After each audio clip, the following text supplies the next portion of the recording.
नमस्कार। वैवाहिक विवादों में प्रायः यह देखा जाता है कि पत्नी भरण पोषण के लिए सक्षम न्यायालय में याचिकाएं दाखिल करती है। ऐसी याचिका दंड प्रक्रिया संहिता की धारा 125 के तहत पति के विरुद्ध दाखिल की जाती है और इसके अलावा भी घरेलू हिंसा से महिलाओं का संरक्षण अधिनियम 2005 के तहत भी सक्षम न्यायालय पत्नी को पति से भरण पोषण दिलवा सकता है।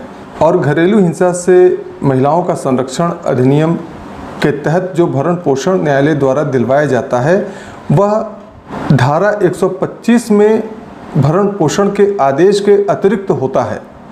यानी अगर पत्नी धारा 125 के तहत कोई भरण पोषण की राशि पहले से पा रही है तो भी घरेलू हिंसा कानून में पत्नी को भरण पोषण न्यायालय से मिल सकता है। इतना अवश्य है कि ऐसी भरण पोषण की राशि स्वीकृत करते समय न्यायालय पहले से मिल रहे भरण पोषण को ध्यान में रखती है और उस धनराशि को ध्यान में रखते हुए भरण पोषण का आदेश जारी करती है।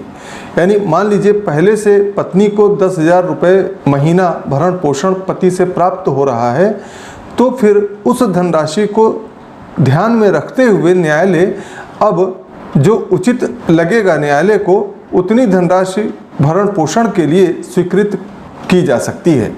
इस संबंध में एक महत्वपूर्ण वाद है विकास कुमार संगवन बनाम रीतू छिकारा और एक अन्य का।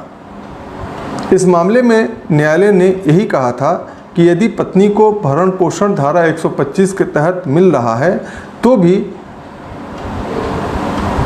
घरेलू हिंसा कानून के तहत पत्नी भरण पोषण की मांग कर सकती है और न्यायालय ऐसी मांग को स्वीकृत भी कर सकती है। और इस संबंध में हम आपको यह भी बता दें कि ऐसे भरण पोषण दिए जाने के मामले में पति का बेरोजगार होना भरण पोषण न दिए जाने का कोई मान्य आधार नहीं होता है। ऐसा निर्णय न्यायालय ने तरुण चद्धा बनाम करिश्मा और एक अन्य के मामले में दिया है। इस मामले में पत्नी को भरण पोषण दिए जाने का न्यायालय ने आदेश दिया था। न्यायालय के आदेश को खंडित करने के लिए पति ने याचिका दाखिल की थी। पति ने विचारण न्यायालय में यह कथन किया था कि पिता फल का व्यापार करते हैं और माँ बुटीक चलाती हैं तथा वह अपनी 2 कारों की व्यवस्था भी स्वयं करती हैं और वह स्वयं बेरोजगार है और पूरी तरह से अपने माता पिता पर आश्रित है। पत्नी का यह कहना था कि फल का जो कारोबार है वह संयुक्त परिवार का कारोबार है तथा पति निर्यात का कारोबार करता है और उसकी मासिक आय 5 लाख रुपए है।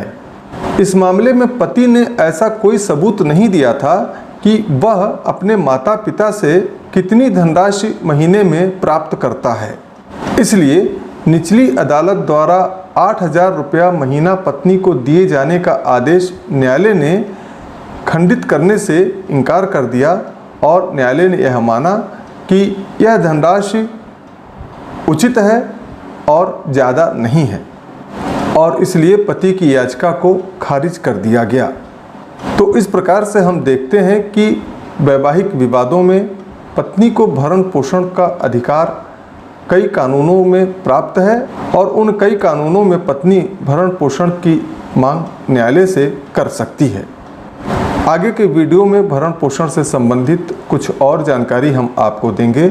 इस चैनल पर होती हैं कानून की बातें, इसलिए हमारे इस YouTube चैनल को आज ही आप सब्सक्राइब कर लें और इस वीडियो में दी गई जानकारी यदि आपको उपयोगी लगी हो, अच्छी लगी हो तो वीडियो को लाइक करें और विधिक जागरूकता के उद्देश्य से बनाए गए इस वीडियो को ज़्यादा से ज़्यादा शेयर करना ना भूलें।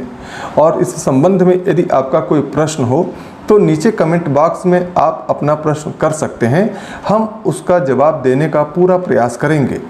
और यदि आपको तत्काल किसी जवाब की ज़रूरत हो तो आप हमें नीचे दिए गए फ़ोन नंबर से भी संपर्क कर सकते हैं। धन्यवाद।